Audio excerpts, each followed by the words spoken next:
Hello, everyone. Welcome back to Tell Me More, the channel where knowledge is wealth. In this edition, we'll be looking at the interview, the press conference that was actually granted by the United States of America Secretary of State, as well as some questions that were actually raised by some journalists, and how he actually attended to the question on the state of affairs, on the current situation in Israel as well as the Palestine right now.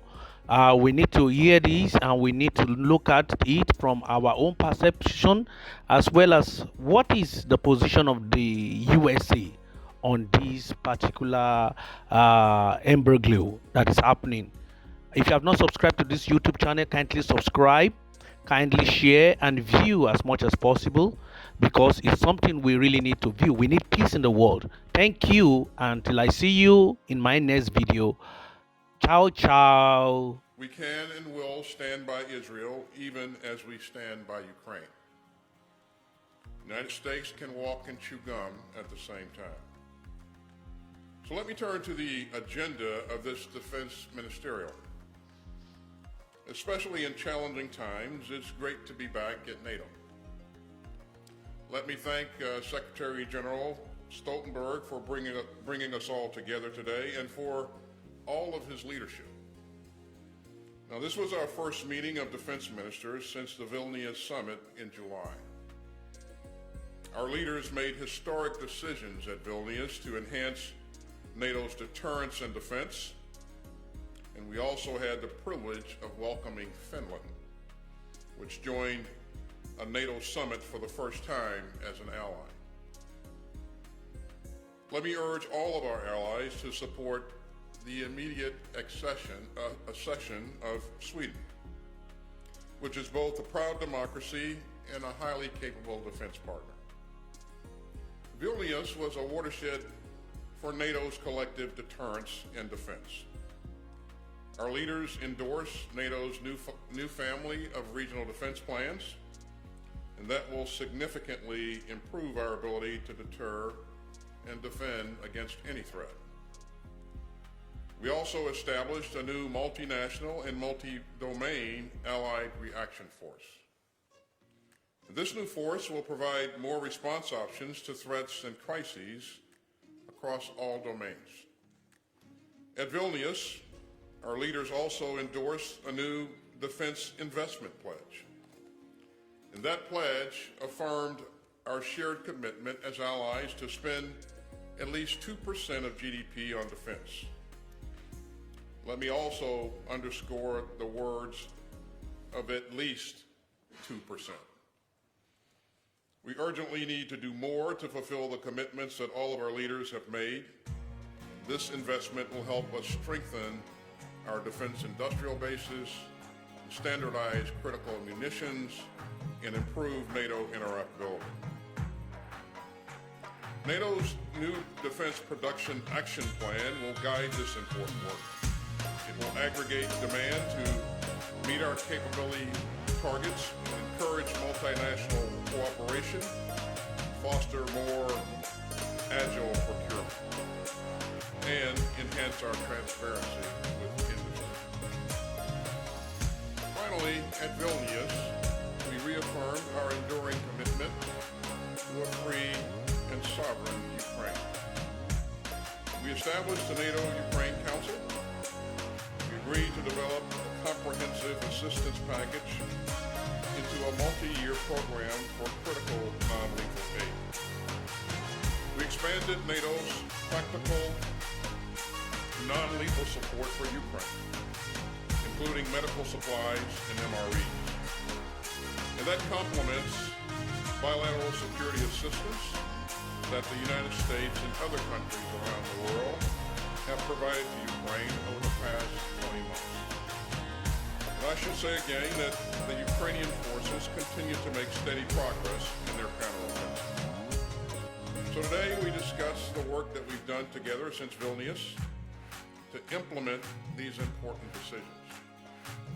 That included conversations on several key issues, including deterrence and defense to support Ukraine, and NATO's ongoing operations in the Western Balkans and So it was a productive day, and I am tremendously proud of all the progress that NATO has made. We've still got a lot more to do, but we will get it done together. And we will live up to the commitments that we have made to ourselves and to each other. Now let me be clear. NATO is a defensive alliance. We will not be drawn into Putin's illegal war of choice, but we will stand up for Ukraine's right to defend itself. We will continue to strengthen this alliance for the challenges to come, and we will defend the sovereignty and territory of every NATO ally. America's commitment to that mission is ironclad, and so is our commitment to Article 5. And one last thing. We're especially proud that we'll be hosting our allies next summer at the Washington Summit. And we're excited to come together to commemorate the 75th anniversary of this great alliance. So thanks again for being here. And with that, I'll be happy to take a couple of questions. Mr. Secretary, first question will go to Gordon Lubold, West Virginia. I know you like multi-part questions. I'm going to make two different questions real quick. The first one is the crisis in Gaza has amounted to a moment of emotion for the Israelis and for the world. Prime Minister Netanyahu referring to Hamas militants as they've been walking, your own people referring to ISIS.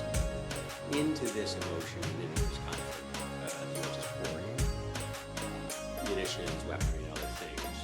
I'm wondering what assurances or what conditions even have you asked for from the Israelis to make sure that some of this weaponry, this American weaponry, is used discriminately and not indiscriminately and potentially killing civilians in Gaza? And then the second question is just, is ISR coverage part of the package of offerings?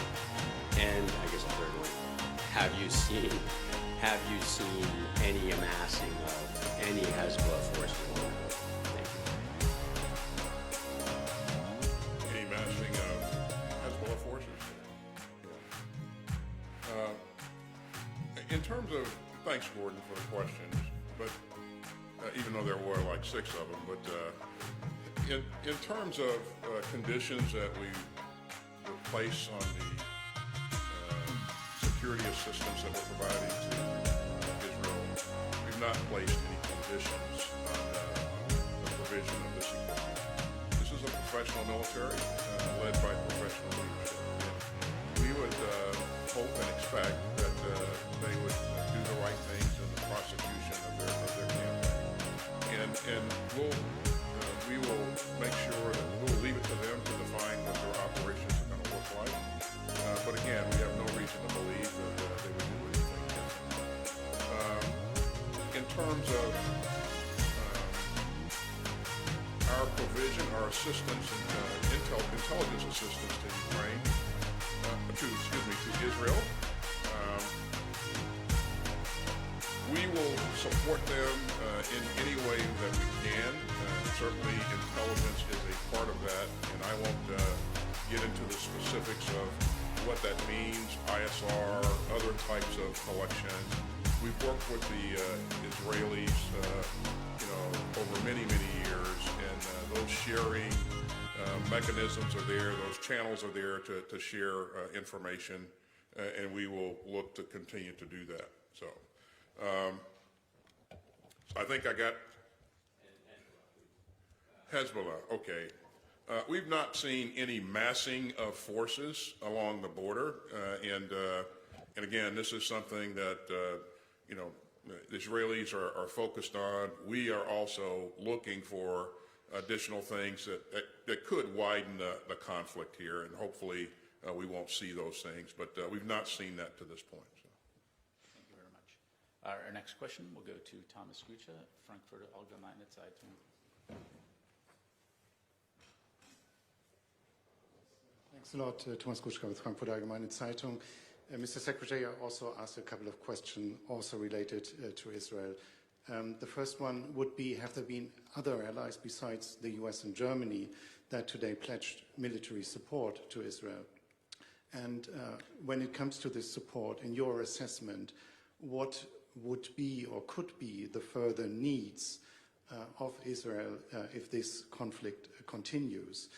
And a third question, somewhat related to what my colleague asked, Secretary General Stoltenberg told us after the meeting, or he made an announcement after the meeting, that allies have made clear Israel has a right to defend itself, but with proportionality. Could you please explain if you share this statement with proportionality and what it actually entails in a situation like this? Thank you. Yeah, so as we were briefed by Minister Gallant earlier today, what we heard from allies in the room was a unity among all of the allies in terms of strong support for Israel, and unity in condemning the horrible actions of Hamas. You've heard us talk about a number of times, and that is we're moving rapidly to provide Israel what it needs to continue to protect its citizens and to protect its territory. And you've already seen the evidence of that happening, and that will continue. And we'll stay engaged with the Israeli leadership and make sure that we're tracking along with their needs as those needs change, and is the case with any fight or any operation. Needs will change as things evolve there. So we anticipate that. I've talked to Minister Gallant just about every day since this began. We had a great relationship leading into this, and that made it very easy for us to connect and exchange information in frank and open ways. So we're going to continue to do what's needed to support them, and we're going to do it as rapidly as possible. In terms of needs for Israel going forward, again, I go back to what I just said. This will evolve, and those needs will emerge, and we'll let Minister Gallant and the Israeli leadership define what those requirements are. We'll try to anticipate as best we can, and I am sure that countries on a bilateral basis will engage Minister Gallant and work with them, and if they can provide assistance or resources, and they will do that. I would agree with Secretary General in that the Israelis have a right to protect their people, and we would expect that they're going to remain focused on that. So, and I won't try to define proportionality for you. So. Thank you very much. Our next question will go to Will Dunlop, Agency France Press. I'll keep it to two questions. Secretary Austin, first, did the United States have any advance warning or other indication that Hamas would attack Israel? And second, there have been contradictory reports about Iran's potential role. What's the latest U.S. assessment on Tehran's involvement in or knowledge of the Hamas attack? Thank you. Give me that second piece again. There have been contradictory reports about Iran's potential role in the attacks, if any. What is the latest U.S. assessment on Tehran's involvement in or knowledge of the attack? We'll take the second part first. And I think you heard us say yesterday, Will, that we've not seen any indication that Iran was involved in the planning or the execution of this attack. We've not seen any of those indications yet. And this is something that we remain focused on. And of course, what we know at this point is that there are no indications that that was the case. But again, we will remain focused on this. We also know that Iran has a long track record of supporting Hamas. And so there's a relationship there that extends over the years. But in terms of their active participation in the planning and the execution of this attack. We've not seen any indications of that yet. So, in terms of early warning or our indications and warning that we may have had to that this was going to occur, of course, Will, if we had those indications, we would share them with Israel. But to my knowledge, we did not see that. So. We'll go to Stuart Lau, Politico EU. Stuart Lau from Politico. Mr. Secretary, a couple of questions. First, regarding the disruption of the undersea cables between Finland and Estonia, is there any indication that Russia may be behind this, and what possible action should NATO consider if state actors are behind it? And the second question about military commitment to Europe, is there any indication that future delivery of Iron Dome to Israel might come at a cost of existing security commitments to Europe, especially Poland? Thank you. First, I am certainly aware of the reports of the attacks on the infrastructure, undersea infrastructure there, and I have been in touch with my colleagues in Finland and Estonia. They are investigating this, and so because they are investigating this, I won't speculate on who may have been involved. I think the right thing to do is to wait for the results of the investigation. I will tell you that we have offered our help to Finland, anything that they need to conduct this investigation. We stand ready to provide. In terms of Iron Dome, what's being provided to Israel, and will that disadvantage other countries in Europe? I certainly don't think so. I think, again, for our focus is to make sure that we get Israel what it needs in order to protect itself, protect its sovereign territory. So, and I won't speculate on one way or the other on but I will tell you that Poland is has a lot of capability, and as you may know, I am in contact with my Polish counterpart on a routine basis, and they have played a key role in providing security assistance to Ukraine. So I think, again, my focus is going to continue to be to support Ukraine and to provide support to Israel as rapidly and as effectively as we can. And so I'll leave it at that.